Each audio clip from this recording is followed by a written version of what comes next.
রাফা cooking house থেকে সবাইকে welcome জানাচ্ছি। চলে আসছি নতুন একটি রেসিপি নিয়ে। আমার আজকের রেসিপি ভেজিটেবল ফ্রাইড রাইস। এই ফ্রাইড রাইসটা আমি চিকেন তান্দুরির সাথে সার্ভ করব। এখন আমি রেসিপিটা তৈরি করে নিচ্ছি। যে যেখানে বসে আমার ভিডিওটি দেখছেন সবাইকে অনেক অনেক ধন্যবাদ। ভিডিওটি ভালো লাগলে লাইক কমেন্ট শেয়ার করে পাশেই থাকবেন পরবর্তী ভিডিও পাওয়ার জন্য। এখন শুরু করলাম আজকের রেসিপি। প্রথমে আমি একটা প্যান বসিয়ে দিয়ে দিচ্ছি এখানে অলিভ অয়েল তেল। আর অলিভ অয়েল তেলটা আমার কাছে ভালো লাগে ফ্রাইড রাইসটা রান্না করলে। দিয়ে দিচ্ছি রসুন কুচি। রসুন কুচিটা একটু ব্রাউন কালার হয়ে আসলে আমি দিয়ে দেবো এখানে ২টা ডিম। ডিমটাকে সুন্দর করে একটু ভাজা, ভাজা করে নিবো। আর দিয়ে দিব একটু গোলমরিচের গুঁড়ো। আর তো এখন ডিমটাকে একটু আমি ছাড়িয়ে নিচ্ছি। ডিমটা আমার ভাজা হয়ে গেছে। এখন আমি এখানে দিয়ে দিচ্ছি গাজর কুচি। গাজরটা আমি একটু বড়, বড় করে মোটা করে কেটে নিয়েছি। আমার কাছে ভালো লাগে এভাবে দিলে। এখন দিয়ে দিচ্ছি সিমি মটর। আর আপনারা আপনাদের পছন্দ অনুযায়ী সবজিগুলো এখানে এড করতে পারেন, যার যেভাবে পছন্দ। এখন দিয়ে দিচ্ছি পেঁয়াজের কলি।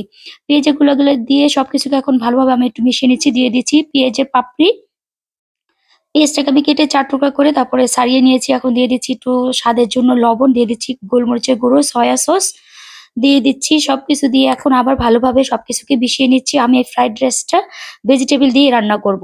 দিয়ে দিচ্ছি ওয়েস্টার্ন সস, দিয়ে দিচ্ছি টমেটো সস ২ টেবিল চামচ করে। এখন আবার সবকিছুকে ভালোভাবে মিশিয়ে আমি নিচ্ছি। দেখতে পারছেন। আর এই কাজটা খুব আলতোভাবে করতে হবে। এখন আমি দিয়ে দিচ্ছি লাস্টে ক্যাপসিকাম, লাল, সবুজ, হলুদ ৩ ধরনের ক্যাপসিকাম দিয়ে দিয়েছি।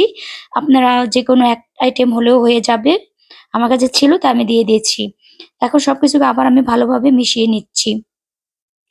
আর এই পর্যায়ে চুলার জালটা হাই হিটে রাখতে হবে। এখন আমি দিয়ে দিচ্ছি পোলাওর চালটাকে আমি 80% সিদ্ধ করে রেখেছিলাম। তারপর আমি একটু নরমাল ফ্রিজে রেখে দিয়েছিলাম ২ ঘন্টার জন্য। যাতে চালটা খুব সুন্দরভাবে সেট হয়ে যায়।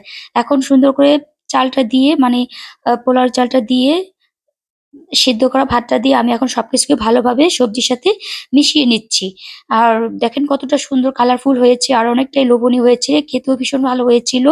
আর এরকম ইফতারের আগে আপনারা ঝটপট করে এই সবজি দিয়ে ফ্রাইড রাইসটা রান্না করে বাচ্চাদেরকে দিতে পারেন। বাচ্চারা খুবই পছন্দ করবে। এখন আমি দিয়ে দিচ্ছি স্বাদ মতো লবণ।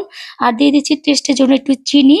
আর দিয়ে দিচ্ছি ফ্রাইড রাইসটা টেস্টিং সল্ট। ফ্রাইড রাইসটাতে টেস্টিং সল্টটা দিলে স্বাদটা খুব ভালো আসে। সবকিছুকে ভালোভাবে দিয়ে মিশিয়ে নিলাম। লাস্টে আমি এখন ঘি দিয়ে দিচ্ছি। ঘিটা দিলেও ফ্লেভারটা খুব ভালো আসবে। যেহেতু আমি এখানে চিকেন এড করি নাই, মাছ, চিংড়ি মাছ এড করি নাই। ওয়াও! মাশাআল্লাহ দেখেন ফ্রাইড রাইসটা আমার হয়ে গেছে। আমি এখন সার্ভ করে নিয়েছি চিকেন তান্দুরি আর সাসলিক দিয়ে। আমার বাচ্চারা খুব পছন্দ করে এভাবে রান্না করে দিলে। যে যেখানে বসে আমার ভিডিও দেখছে সবাইকে অনেক অনেক ধন্যবাদ। ভিডিওটি ভালো লাগলে লাইক, কমেন্ট, শেয়ার করে পাশে থাকবেন। আল্লাহ হাফেজ।